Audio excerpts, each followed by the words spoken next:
Donny. Group apartment for Donny. Go for Donny. Wardrobe for Donny. Go for Donny. Patrick for Donny. Go for Donny. Oh, ladies and gentlemen, welcome to Go for Donny. I'm your host, Donny, and that is Patrick Costello, producer, What's up, director. people? What's up? One of the most unflappable people I've ever been on set with. You're too kind.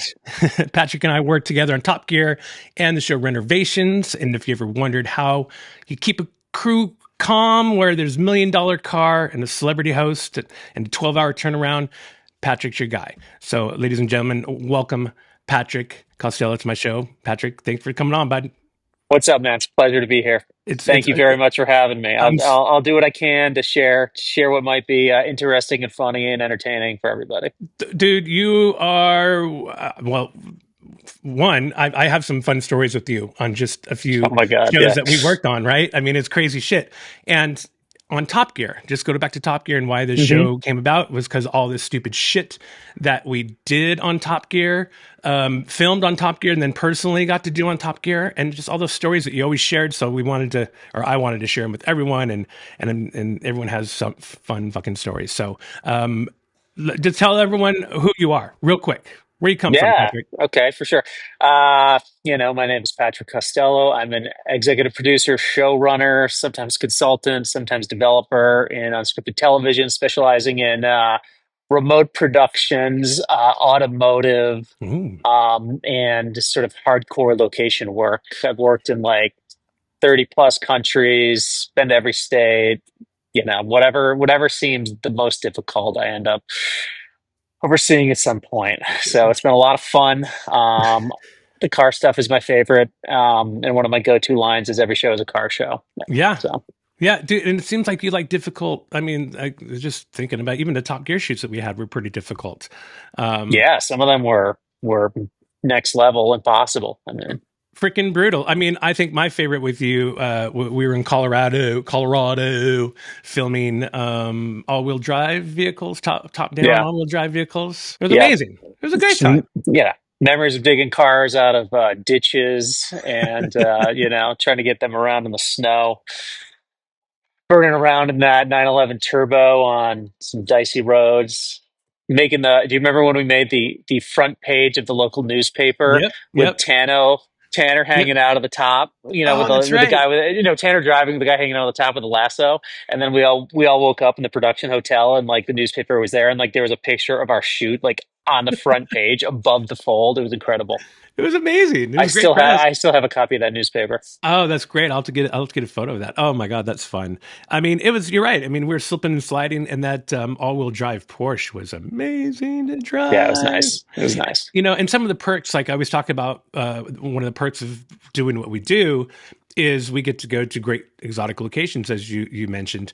And sometimes we might stay a little longer and enjoy the benefits like skiing or snowboarding when you're at an amazing resort like that, tacking on a few days or something like that. So it's always fun. Sure. We'll get to go to some really incredible places on Top Gear and do some amazing stuff. The highlight for me was taking the show to Cuba, which was like incredible. They had tried for seasons, and even the UK version hadn't. And it was when I took over the show, it was the first thing I decided to focus on, and it was among our last shoots. It took so long to clear all the paperwork and the red tape and get into the country, and it was, and now it would be impossible to do. So I mean, it really was an adventure of a lifetime. And we did a competition across Havana Bay and through the city with Tanner in this modified sort of resto mod home built Lada and Adam and Rut racing them across the bay in a boat. It was incredible. I mean, it's almost like a dream. Right? You're just like, am I here? Am I doing this shit right now? That's so crazy. Oh man, that's amazing. Yeah, it was incredible. Well, we did, and we also put the hosts through some crazy situations too. For sure. It always they would always murmur and like say things under their breath, like having Rutledge. He was mushing. It was a Yes. There were dogs, right? There were dogs. Yeah, that one was the real one, right? That was we not the put him made on up a one. dog sled around a lake, and it was real. It was Oh. absolutely real. They were troopers. I mean, they were real troopers. I wouldn't say the shoots came off without any complaints, but they still did most of the things. I mean, it was Murmuring a little. incredible. I mean, what an incredible experience, But amazing cars, talented guys, epic locations. I mean, it truly was the job of a lifetime. So what it's sounding like is you like the difficult shoots. They go to you for anything difficult because you can get her done, right? You know what? I'll leave it all on the table for sure. There's been some tough ones, and Renovations is definitely on that list as far as some of the trickier shoots. Yeah. But I mean, there's a long list of brutal international shoots as well. So Renovations was a show that we worked on, a Disney show with Jeremy Renner. Um, uh, and it was a show about Jeremy doing nice things for like, charities. Or, Yeah, so Renovations still on the Disney app. They purged most ooh, of their unscripted, but Renovations is still available to watch. In fact, I was away on a guys trip last weekend in Denver with some friends from high school, and they were asking me about it, and I, pointed them to Disney Plus, and this week I was getting hit up saying how much I liked it. oh, that's So it's cool. still there, and people can still watch it. So if there's anybody watching this that hasn't seen it, check it out. I suggest the India episode is the sort of one of the most compelling.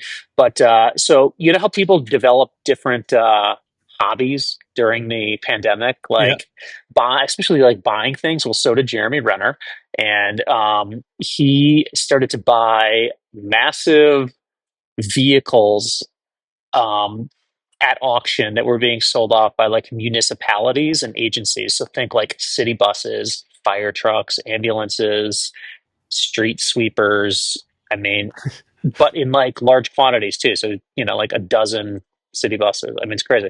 So then the pandemic ends and he needs something to do with all this stuff.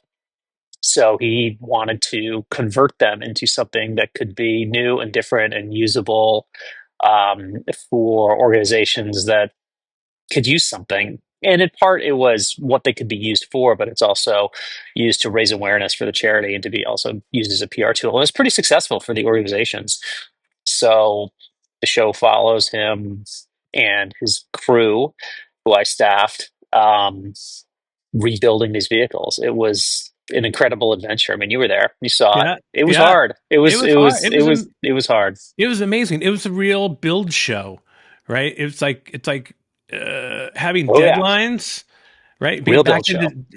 Being backed into like hard deadlines and trying to Yeah. make like these impossible builds happen in a certain amount of time, all while filming and making sure you don't miss anything along the way. I mean, it was amazing. It was a lot of work, and there was a lot of wrenches thrown at you. I mean, if you're pretty good at dodgeball, aren't you? Yep. I mean, Dive, yeah, dodge. sparks, wrenches, lunch, whatever. I'm pretty good. I mean, dude, it was stupid what they were able to do with the buses. These vehicles, and like you said, India. I mean, India was just amazing. I mean, just drinking everything in. I mean, how hot it was. Trying to put together an episode, how hot it Oh was. my God, bro. I just remembered. You were right. I did. I'm just like remembering these things. So, do you remember when we shot in Chicago and Yeah. then we were supposed to fly directly to India? Oh yeah. I got COVID. So Oh, then I was going to ask you about that. we couldn't go to India and we had to push the shoot and the entire crew left and then I think you were the last person out the Me and door me and and I was you. just staying in this room in the Intercontinental, and you just like left me a bag of like Gatorade and apples by the door, and was like, "I'm out." And I just opened the door, and I'm there. I had to quarantine. That was back when you had to quarantine when you had COVID, and I had to quarantine for like 7 days Yep. in this hotel room. Oh my God. I was like ordering in room service from the only restaurant in the building, which was the Michael Jordan Steakhouse in the lobby. It was amazing. It, Yeah. it was Wow, that was an adventure. Yeah, I forgot all about that. The owner, or not the owner, the manager of the place, I made friends with. Really nice guy, and he ended up inviting me up to the very top, to where I No, think I was trying. I think I was trying to get you go up there, but you you had were. COVID. I think we had to I, set mi- up. I know. I missed out on it. Yeah, I was really bummed about and that. it was Sounds own little incredible. private area with like a TV and like some drinks, and like it's like a 360 of the whole city, and you're just like, holy Overlooking shit, Chicago. I mean, yeah. incredible. Yeah, I mean, he hooked me up with everything on the menu to taste. Like it was a nice. Other than you catching the Rona, of course, Oh and my being God. held up and holding up the whole production of India. I know. I know. I felt terrible. But it happened. I mean, you got through that, and then we ended up going to India, and wow, what a fucking trip that was. It was incredible. That episode turned out fantastic. I Even mean, putting together the truck, the water purification system in the truck, and having that even ready to go by the time we were there. That was a crunch, right? oh yeah, it was a total crunch. Were you ready for the scale of the production in India? No, I mean, no. I forgot. I've done a bunch of shows there, and I forget how big they go. Like just the production base alone was like, I mean, it was like a tent that was like an acre. It was incredible, and it was like bright pink. And I mean, I mean, the scale of the production was unreal. I just wasn't ready for that size. I mean, compared to what we were doing in the States, which was normal. Right. This is not normal. And the size of the crew was just massive. It was funny when I first got there. I caught up with Mikey and Rupert. They were out shooting some B-roll, and so we were at some kind of the stone making, or I don't know, the carving out of, is it marble? I guess. Yeah, yeah. And so he's getting some great shots, and he had like a whole like 10 different ACs. Like he would ask for something, and then that person would tell someone else to get something, and that person would tell someone else to get something. It was comical how many people that that were working on this, and that was just out in Yeah. the field, let alone when we were at the school, when you're talking, a couple tents and just fucking nuts how many And then people. the roofs of all the buildings all around us started to like fill up with people. Oh, that's You right. remember Yeah. that Yeah. to watch the production? It was crazy. I still have pictures of all the people on the roof that came to see Neil Kapoor and Jeremy. It was outrageous. I mean, truly, only India can deliver that level of life experience. Remember and then we went to a village where I was told that we were like the first white people that they've seen um, come through. And so, everyone was wanting to take photos and touch you and selfies and say Yeah, hi. It was so nice. Everyone was so very so nice. It was nice. It's the crazy. best. I love shooting, producing, going to India. I love it. Yeah, And how about the cricket, the little impromptu cricket game? it was The first night incredible. filming, and the sun was going down. I mean, oh man, just picturesque, and Yeah, everything was the so cool. Rajasthan sunset and living in a castle and just the sun going down over the desert was everything was great except for the heat. It was a historic heat wave. Do you remember Yeah, that? And yeah. there was like an ambient air temperature of like 120, 125. And it was like It was insane. crazy. That was crazy down there. Yeah. And then when we got and filmed up closer to Delhi in that warehouse where there's a chemical spill next door, I think. No, And it was- and we had to shut off the AC when yeah. we actually rolled cameras, so you can see the poor guys, Oh my God. Jeremy and Laura, just like sweating. Oh my God, it was so hot. My friends that just watched the show this week, they commented, they're like, "Yeah, that warehouse looked hot." You're like, yeah, it was I'm like, Africa. No, it no, it was was, Rajasthan hot. That was my it new was saying hot. after leaving there. I never It say was so Africa. hot. It was Rajasthan. And then I remember we had a little thing where towards the end of the shoot, I don't know if you remember, I came to you and I'm like, I mean, whenever I come to you, it seemed like it was like you always looked at me like, fuck, what now? Like, No, you're no, like, come on, oh fuck, what now? come on. And so I was like, I came into one of the rooms we were filming. I'm like, hey man, um, hey, so they want you to fly back with Jeremy and Rory, and you looked at me and you're like, no. I'm like, yeah, man. They just told me they need you to fly back with them, and you're like, no, I'm flying back to New York. It's not gonna work. No, I already set it up, and I was just like, motherfucker. And Only if it's so, private. yeah, and then you pass that on. And I was like, oh man, so I had to shuttle back. But India Yeah, that's funny. renovations. So Donnie, what are your like top gear memories? I always talk about Moab.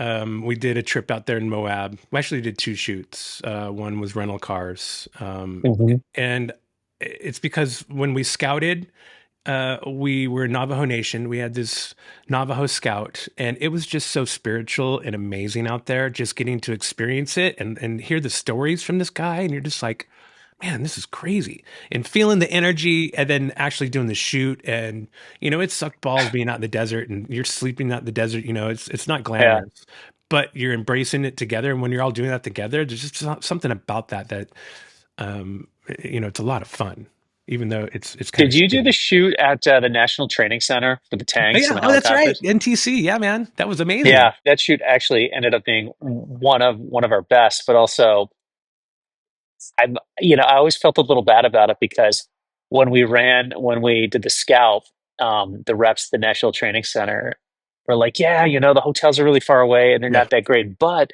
we do have crew barracks where your crew could stay. And like as soon as the production team got a hold of that, they were like, oh yeah, we're definitely staying in the crew barracks. It's free. It's free. And I'm like, oh God, Yeah. so that the whole crew had to stay in basically like bunk beds and barracks. Yeah, there was some text about that I had to field. Eh, you know, Once again, I'm sure people were a little bitchy about it, but man, it was kind of fun when I think when people realize that this is it and this is what's happening. I mean, Yeah, everyone I was down at the end next to Rupert's bunk, and and he put out. We all I think we had our I don't know, we had Fernie pads or what, but we were putting them up sides. Senior of course made a little Puma well, cubby hole. But we were putting up sides so that way the snoring wasn't too loud and Jesus, bad. yeah. But yeah, it was fun. Then we had to walk across to where the bathrooms were to take showers. Outside. It was really warm out there. That should turned out really well. It was amazing. Are you Yeah, it came kidding? together. It came together great. I mean, tanks blowing up cars. I It mean, was that awesome. the whole sniper thing, trying to get down there. It was a fun, and for me actually that photo which I'll pop up here, of all of us with the Blackhawks and the, I don't know if they're MRAPs or what, are behind us. That's like one of my favorite photos from a production set ever, because it was just it just that memory of having the guys get captured. I mean, it's Yeah, fucking amazing. It's so much fun, and it's fun to go back and play with the Army and then be able to leave and say, hey, thanks for coming and have a good time. yeah, totally. I mean, yeah. I mean, it was one of many just incredible shoots. And isn't it amazing how is it the first time you worked with the military? No, no, I was actually embedded with the 23rd Sappers in Afghanistan during the war. What? Let's go! Army sappers specialize in punching through an enemy's front lines.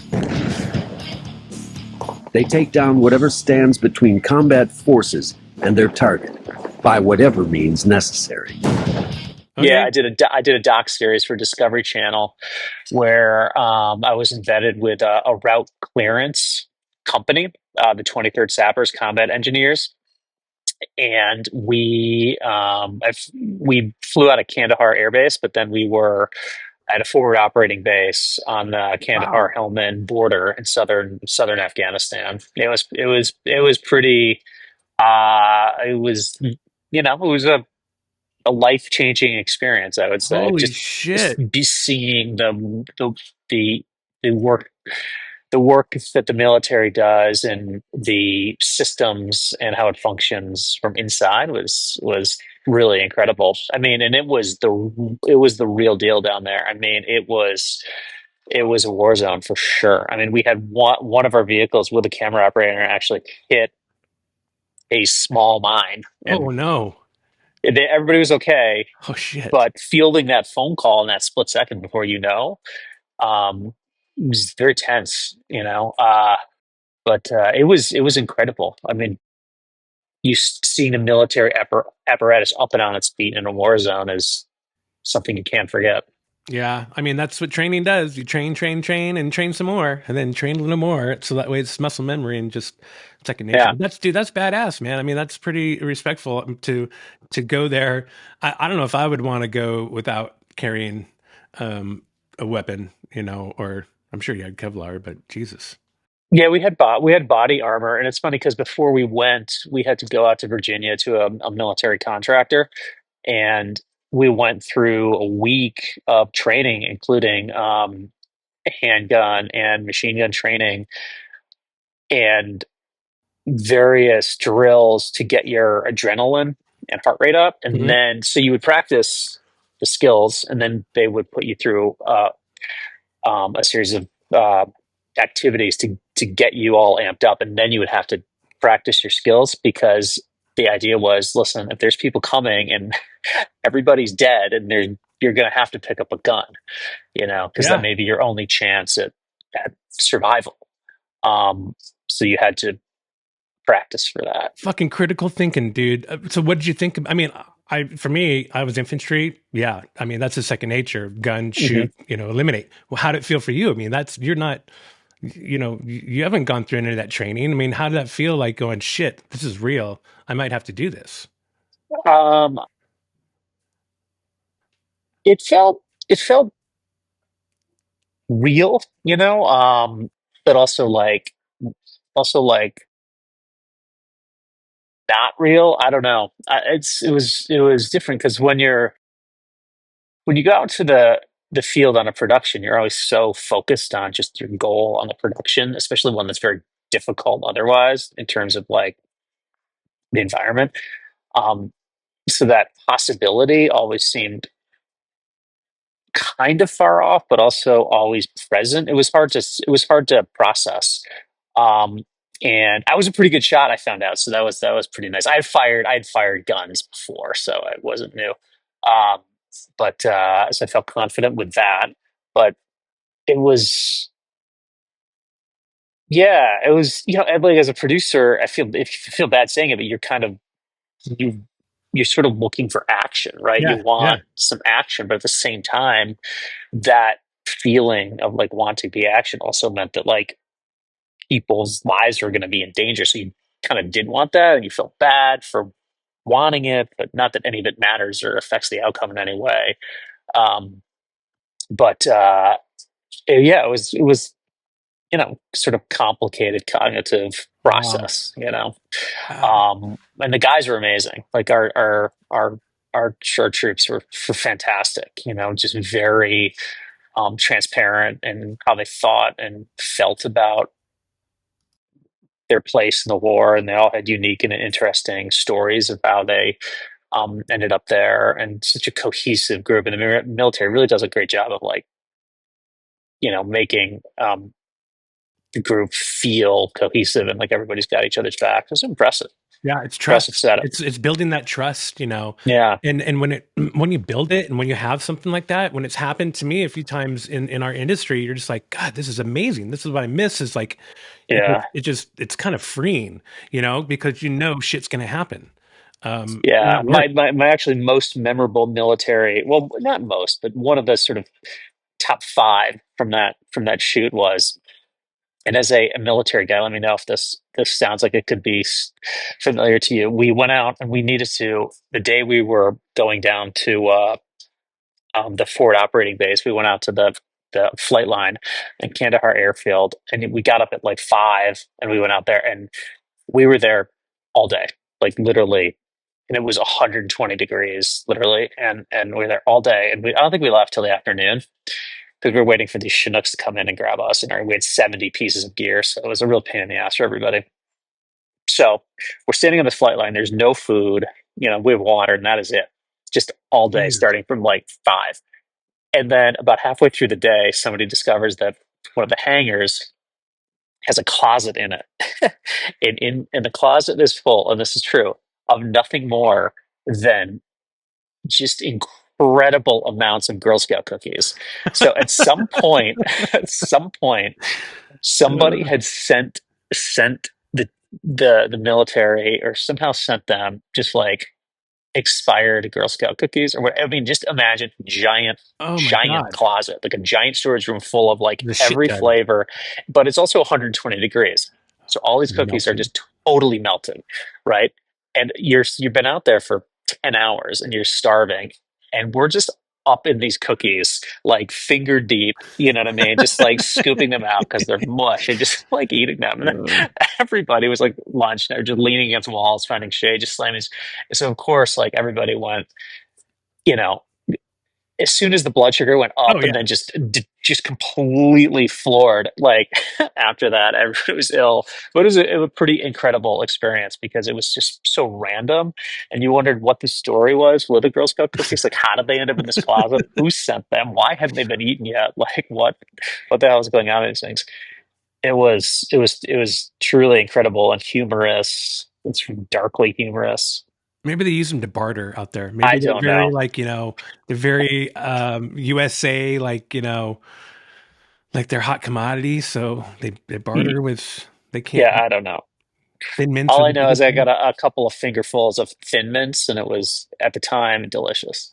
It's funny. I mean, I don't know. I haven't been over there. I didn't deploy anywhere. But when we were in the field, you eat MREs, and back in the day, Yeah. they were shit. And so you ate everything. And I remember we combined the sugar with the creamer, I want to say. And if you mix that together and eat that, it kind of tastes like a little caramel.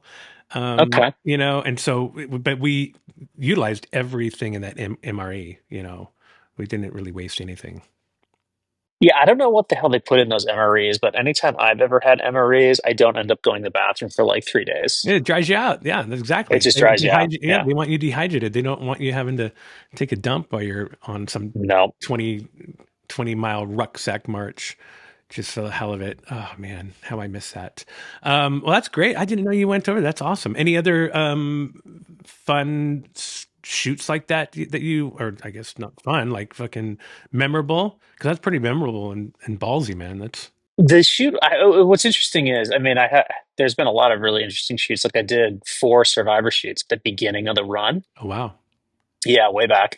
So that was very exciting, and especially considering the longevity of the show, being on season 45 now. And now they're just in Yes. Fiji every year, but at the time we used to bounce around to different countries, and it was incredible to be on Survivor in the early years with Mark Burnett when he was still there physically on production, and um, just in these new countries each time, and the crew was like a family.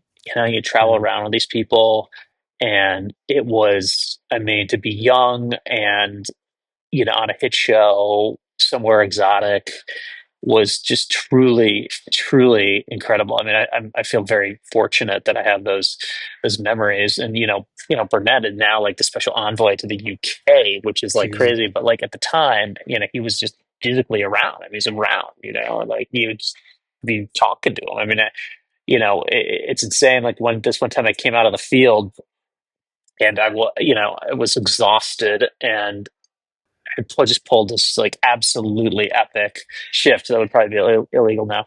But coming out of the field, and I had been up all night, and it's morning, and I'm getting some breakfast, and I like sit down, and there had been a lot of action at the beach, and um I've been covering it, and then it's like the showrunner sits down, and Burnett sits down like at the table with me, and they're like asking me all these questions about like what went over. I'm like, I hadn't slept, and it was like, you know, and I think we were in Thailand or something, and it was both incredible and like stressy and funny all at once. I mean, it was great, just great memories. That's awesome. Have you done Yeah. so you did Survivor, any other survival shows? Any Naked and Afraid? No, no, Naked and Afraid. The show that tends to come up quite a lot that people really remember is this show that ran for 2 seasons, almost a third, called Deadliest Roads on History Channel. And this thing, I don't know, people still talk about it. And what it was is it was part of the Ice Road Trucker franchise. And at the time, History Channel wanted to take these Ice Road Truckers and then put them making delivery runs on the deadliest Oh roads Jesus. in the world, Oh my God. right? And like we did it, like for real, practically. And so we we were on these roads in the Himalayas that were like, I mean, I still cannot believe that like nobody died. I mean, we were making these runs. First of all, we had to build the trucks, so Jesus. we had to buy these Tata trucks, which they don't make anymore. But at the time, you would just to buy them and to build them out, which we had to do, was you would just get the chassis, right? The naked chassis with the drive line and the wheels and an engine, like nothing else. So imagine just a bare engine in a chassis, fully drivable, no seat even. So you would, if you, at the time when you're on the highway, you'd see people driving these and they would be, and this is true, just some dude in a lawn chair Oh my God. driving what would amount to be like a small semi truck with an open engine and the driveline all exposed, just cruising down the highway. And then, so you would buy these vehicles and then you would send them to a special like community in India, in like outside Delhi, and then they would build the chassis around it, and everything was made out of wood. So the Jesus. entire chassis, the cab, like everything around the driver was completely made out of wood. Holy crap. Wood. Holy Yeah, crap. it's true.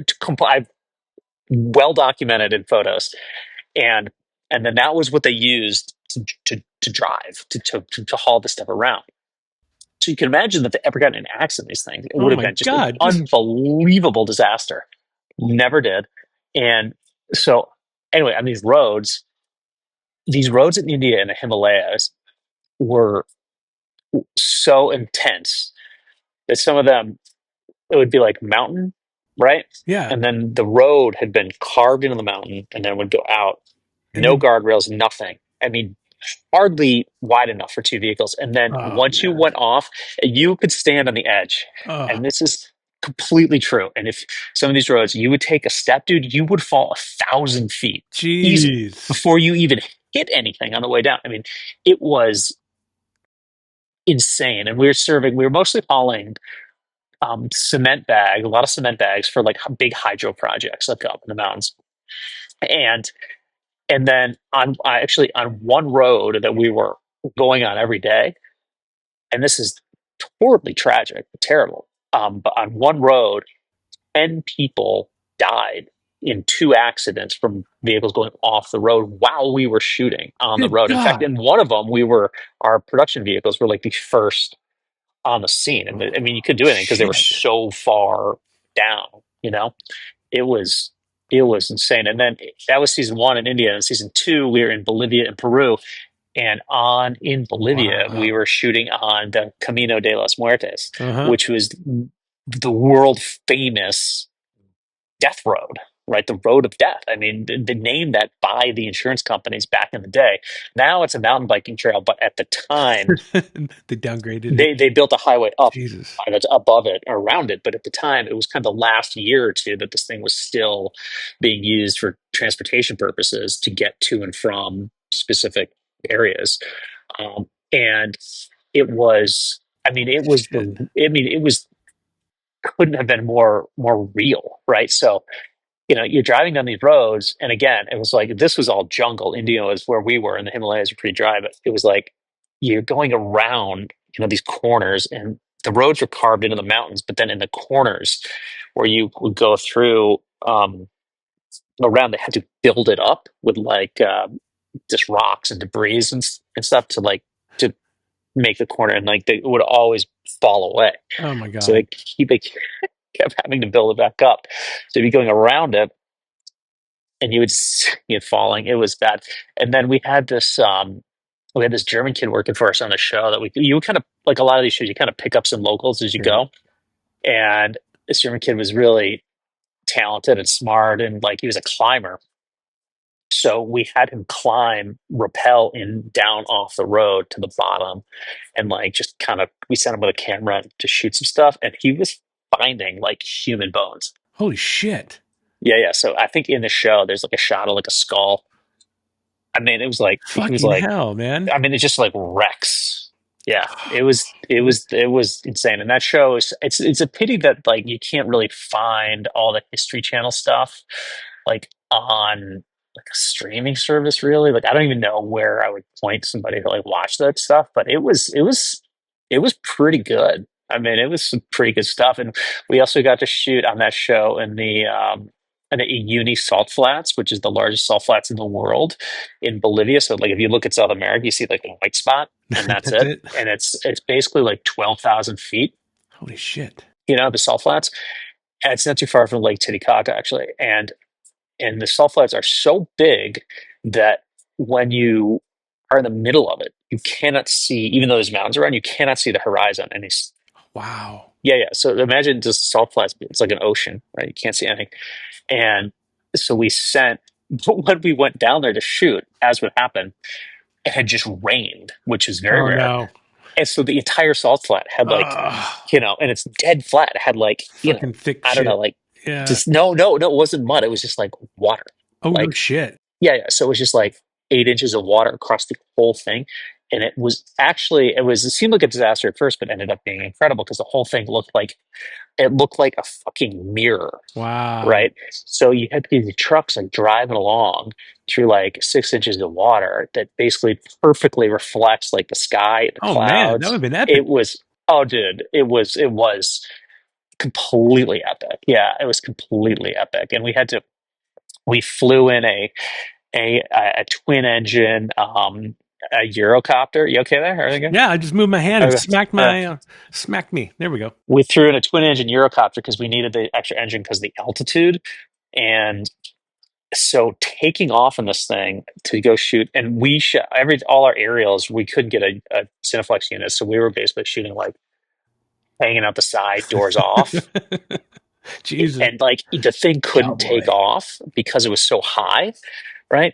And it was so dusty. So basically, we kept trying to take off, and the thing wouldn't take off. And we're like, so finally, they realized like they would have to just lift just barely off the ground and then get some airspeed going forward so that they could gain lift. So, you're in this uni salt flat, and like, so we scout the nearby area, look around, and then they fire it up, and it's me and the operator hanging out on a harness, two pilot, co-pilot, and they take off and they get just high enough, and then it's just like complete dustful. I mean, zero vils. I can't even believe this shit. I can't believe these stories are true. I just like zero visibility, and then just starts going forward in like with like no visibility and airspeed to create lift. And then we finally were able to like get, and then once you get up, you have more lift because there's like more air under it. Oh my God. So that's how we, got into the air, but then flying over the Unisalt flats, which is now like a perfect mirror, following these trucks. Oh, that would be so cool. Like, it was again just like the most incredible. I mean, it was just like an incredible, beautiful, gritty, life experience. Yeah, it was dope. And then we took that thing, we flew it back to La Paz, I think, and it was like, me and the DP was just like doors off, and we had to go through the mountain pass. Yeah, I think we were doors off at like 16, 17,000 feet. Like I have pictures of the altimeter like on my phone because I'm looking at it, and like we were really high. Holy crap. I mean, really high. And we're flying through this pass. I'm like, what in the hell is because there's like, 20,000 foot mountains around, right? That's a trip, and the thing's going to drop out of the air with no air. Oh my God! Life experience. It was incredible. Yeah. So you've done Deadliest Rose. Check it out if you can find it. So you've done a lot of ice road truckers as well. No, I only did one season of Ice Road Truckers, and that was the last project that I just did. It's airing actually right now. It's airing. No. So Ice Road Truckers went off the air. That was the only trucking show that I did. And then Ice Road Truckers as a franchise went off the air in like 2017. And then they decided to reboot it last year. And then I came in to take it over and to sort of rethink it a little bit. And we shot it last year in northern Canada in the winter. So living out of Oof. Winnipeg in the winter. Oh, And then it just started airing earlier this month. So it's airing right now. Our fourth episode just aired last night. So oh, I don't nice. know how it did yet. We'll see. Ah, But I took a lot of some of the visual language um, from Top Gear and sort of applied it to covering the vehicles there. So the show looks great. It's probably so much better. Yeah. the best the franchise ever looks, and it does look incredible. And it's all that quick cuts, right? And yeah. Yeah, I mean, we did a lot of interesting and new things visually with it. So it worked out pretty well. I mean, we'll see how the ratings do, but I don't know Man. if there's cable audiences around anymore. Yeah, I know, right? They're all on YouTube, where my segue is right now, because Patrick, this is not only an audio podcast, this is also a video podcast. I have a YouTube Fantastic. channel at Go for Donnie. Check it out. That's where this is, and that's where Switch to Channel 2, what's coming up next with Patrick, also airs. That's where we get to ask Patrick some more fun questions, get to know him a little bit better Oh on no. Switch to Channel 2. Okay. And also, I have a website too. I got a pedal, so gofordonnie.com. You can come check it out. My blogs, I have videos there. I have swag. I have sweatshirts, t-shirts, hats you can get. I even have some nice stickers. So come check it out. I wanted to ask you about Truck Night. Because I've heard some, and I really wish I would have done that show. Because I just hear nothing but fun shenanigans. It was incredible. From Senior, from Senior, from Rupert, from Bender as well, and his crew. And they did tell me a little bit about the rattlesnake issues, which I'd love to hear about. Yeah. But tell me, I mean, that was a fun show, right? That was. Yeah, I mean, Truck Night in America was incredible. It was I was part of the late stage development on that, and then ran the first two seasons. And man, I should have gotten ordered for a third. And we did really well. The show did really well ratings wise and was climbing season two. But then I think history wanted to change the type of programming they were putting on air. So didn't go again. But it was a competition show with standalone competitions each episode. And each episode included five builders who built their own vehicles in their garage or whatever, and then they would bring them to us on the show, and then they would compete against each other. And then at the end of the episode, one person would win. And it was just, I think what's interesting is at the core of the show, um, our heroes, who we were putting out there as the heroes of the episode, were these um, builders that you would just wrench on their own vehicles in the garage. These men and women that just like in Nowheresville, in whatever random state, would just be that you could find on like a Wednesday night at 9 p.m. like in their garage, just like wrenching on their truck because they love it. Yeah. Right. Like these were the people that we wanted to take and make heroes out of, and that's what we did. And it was they brought their own personal vehicles, which was its own can of worms. We repaired so many vehicles just to get them started because people started to figure out that if they showed up with a truck that wasn't working, we would fix it to just get it to And one of compete. those, yeah. Oh my God, it was awful. But the vehicles were incredible, and the set was a 4 square mile kaolin mine in Georgia, and kaolin is the purest form of clay. It's white and super fine, and it's what they make china out of, or other fine ceramics. They also put it in beauty products, Of course. and so the whole it makes things very soft. So when you would touch it, if you just picked up a wet handful of it, and then you shook it off and wash your hand would be like crazy soft. It was pretty incredible. So it was 4 square miles, just like dirt and woods in this pristine wilderness around this like mine that was white because the kaolin's white, and with this water at the center of it, which was like super clear blue. So just the visual of it, Yeah, it I mean, it looks looked so like an cool. eye in the middle of like this green forest. So just the visual was incredible.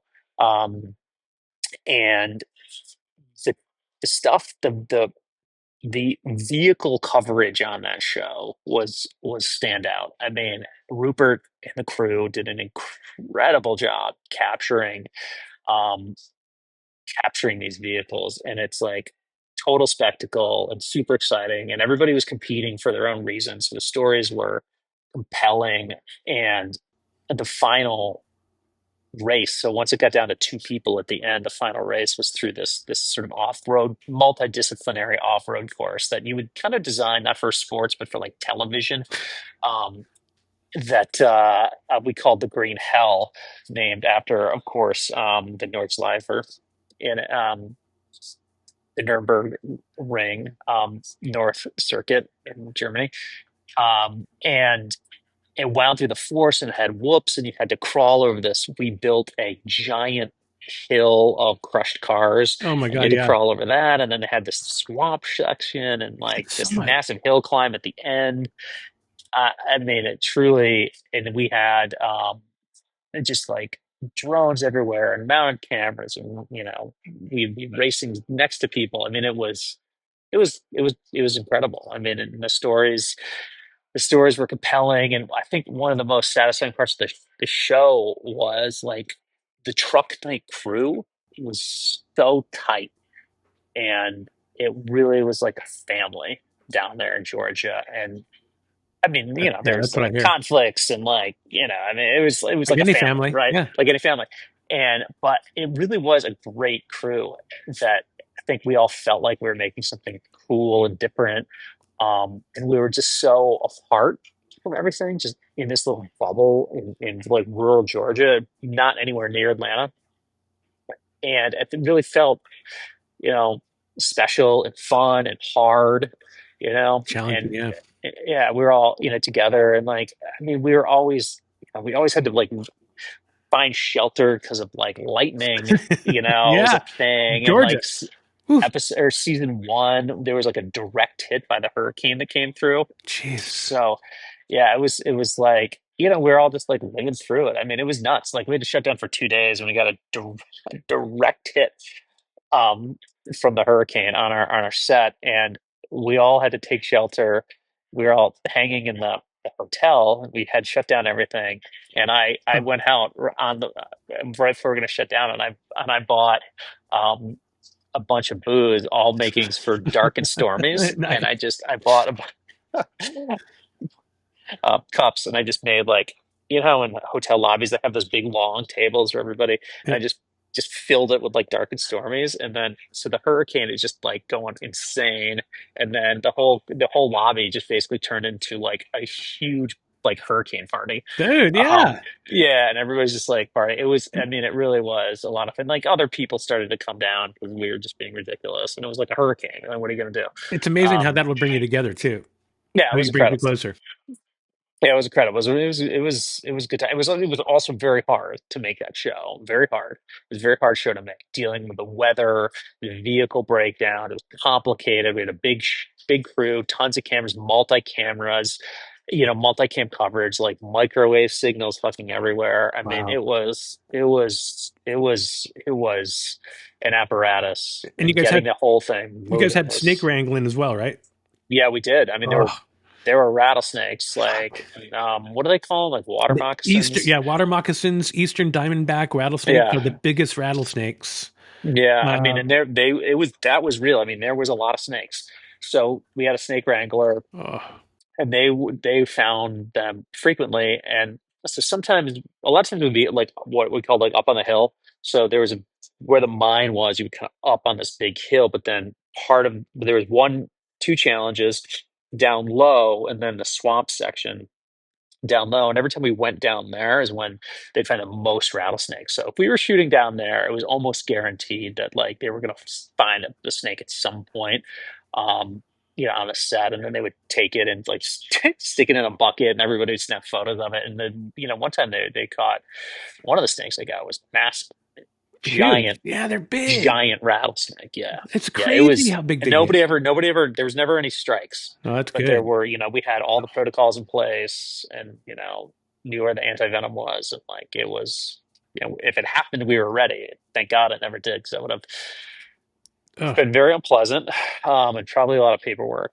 But everything worked. Snake Wrangler did their job, and the crew was very thoughtful about remembering that there's snakes around. So thankful. Yeah, I did basic training in AIT down in Georgia at Fort Benning, and okay, so doing land nav out there. And I mean, we were out in the field all the time, out in the fucking woods, and it yeah, sucked because of snakes, man. There's so many. Like if you're so doing land many. nav, you can't cut any corners. Like if you want to cut a corner, or if you want to go around water, right? You'll get off your path, your azimuth, so you have to go straight direct, and that's going through some water crossings. And man, I fucking hated that because those water moccasins, because they're vicious little fuckers. Yeah, they were. I mean, and it was sometimes like there was a couple of times where we were going through the forest, like the swamp area, and like you go, people would walk by, and then all of a sudden you notice that there was just like this snake coiled up there, and it just wasn't bothering you, but like everybody had gone by it, and nobody had even seen the thing. So I just yeah, had Steve Rankin. He was the executive producer for Naked and sure, Afraid for years. yeah, I just the had, fair to lance. yeah. So I've just had him on the show, and I knew about this because we were in Mexico on a Naked and Afraid shoot when he still had to put his foot up years ago, and he told me all about that. So he recanted that story, and it's just fucking nuts how he was like third in line crossing a log, and that's where the Fernand Lance, reached out and bit him. I Yeah, mean, on the foot. that's And, a legendary story, legendary unscripted story right there. Yeah. yeah, and what he was thinking, he said, are you guys documenting this? Like, get the cameras up. We should be documenting this. Like that was what he wanted in that time. Oh my God, that's a serious snake strike. Yeah, he's crazy like that.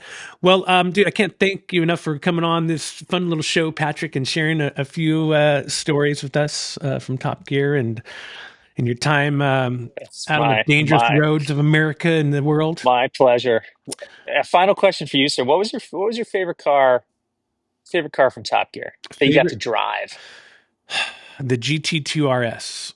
Okay, nice, Yeah, it was nice. the quickest car I think I've ever driven in my life, and I've driven the Aventador. I mean, it's quick, but it's just in a different way because we had it on a shoot out at Thermal at the airport, and I mean, it has to get from point A to point B, so and it's just so quick. It was beautiful.